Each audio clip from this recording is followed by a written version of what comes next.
Old photographs of the American frontier capture a time of both struggle and growth in the Wild West. After the American Civil War ended in 1865, the construction of railroads in the West opened up vast areas for settlement and economic development. This period, known as the Old West, is generally recognized by historians as lasting until the Census Bureau declared the frontier closed in 1890. One of the leading theorists of the American West was Frederick Jackson Turner, who argued that the frontier was a defining process of American civilization. According to Turner, the West provided a zone of contact at the edge of settlement, promoting the formation of a composite American identity. He theorized that the West was characterized by a process of perpetual rebirth and expansion, which shaped American character. While Turner's ideas have inspired historians to explore multiple individual frontiers, the popular concept of the folk frontier remains focused on the conquest and settlement of Native American lands west of the Mississippi River. This includes the Midwest, Texas, the Great Plains, the Rocky Mountains, the Southwest, and the West Coast. These regions were shaped by the conflicts, struggles, and growth of the American West, and continue to inspire and fascinate people today. According to historians Hein and Faragher, frontier history encompasses the story of how communities were created and defended, the use of land for agriculture and hospitality, and the formation of new states. The tale of the American frontier is one of conquest, but also of persistence, survival, and the amalgamation of diverse cultures that gave birth to America and continue to shape it. Turner also emphasized the availability of free land as a driving force behind American development, stating that the existence of an area of free land, its continuous recession, and the advance of American settlement westward all explain American expansion. This availability of free land drew pioneering Americans to start new farms and settle in new areas. The expansion of the United States from coast to coast was achieved through treaties with foreign nations and native tribes, political negotiations, military conquest, the establishment of law and order, and the building of farms, ranches, and towns. The marking of trails and digging of mines and the influx of great migrations of foreigners also contributed to this expansion. The story of the American frontier is one of conquest, but also of resilience, endurance, and the merging of different cultures and traditions that continue to shape America today.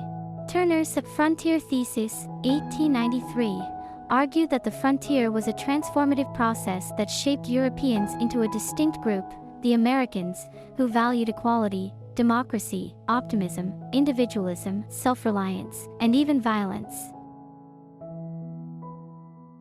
The settlement of the Great Plains by Easterners brought about significant changes to the region. The large herds of American bison that roamed the plains were nearly eradicated, and farmers plowed the natural grasses to cultivate crops such as wheat.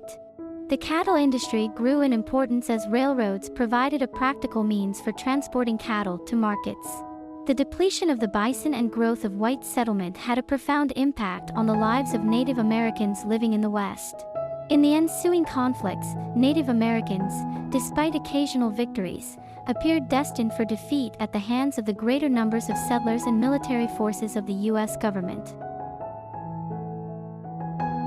By the 1880s, most Native Americans had been forced onto reservations, often in the least desirable areas of the West for white settlers. Meanwhile, the cowboy became the iconic symbol of the American West in the late 19th century, portrayed in popular culture as a glamorous or heroic figure. However, the heroic white cowboy stereotype is far from accurate. The first cowboys were actually Spanish vaqueros who had introduced cattle to Mexico centuries earlier. Black cowboys also played a significant role in riding the range. In reality, the life of the cowboy was characterized by long, difficult hours of labor, poor living conditions, and economic struggles.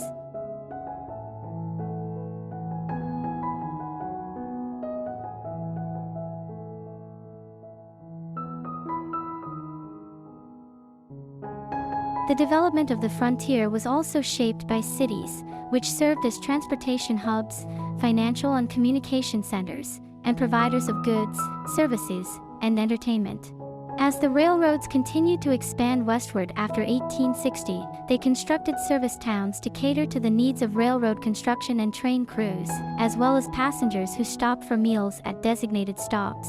In the southern part of the U.S., and Texas specifically, there were very few large cities for miles around, so railroads did not arrive until the 1880s. Once they did arrive, cattle drives became short-distance affairs as cattle were shipped out by train.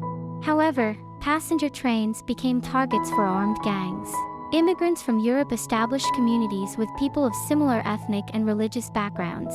For instance, many Finns settled in Minnesota and Michigan, while Swedes and Norwegians migrated to Minnesota and the Dakotas. Irish immigrants moved to railroad hubs along the transcontinental lines, and Volga Germans to North Dakota. German Jews established themselves in Portland, Oregon. African Americans also migrated to the West as soldiers, cowboys, farmhands, saloon workers, cooks, and outlaws. The Buffalo Soldiers were members of the all-black 9th and 10th Cavalry Regiments, as well as the 24th and 25th Infantry Regiments of the U.S. Army. These soldiers were led by white officers and served at various Western forts.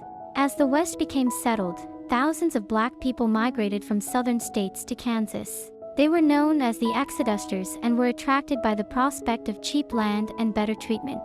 Nicodemus, an all-black town founded in 1877, was associated with the Exodusters.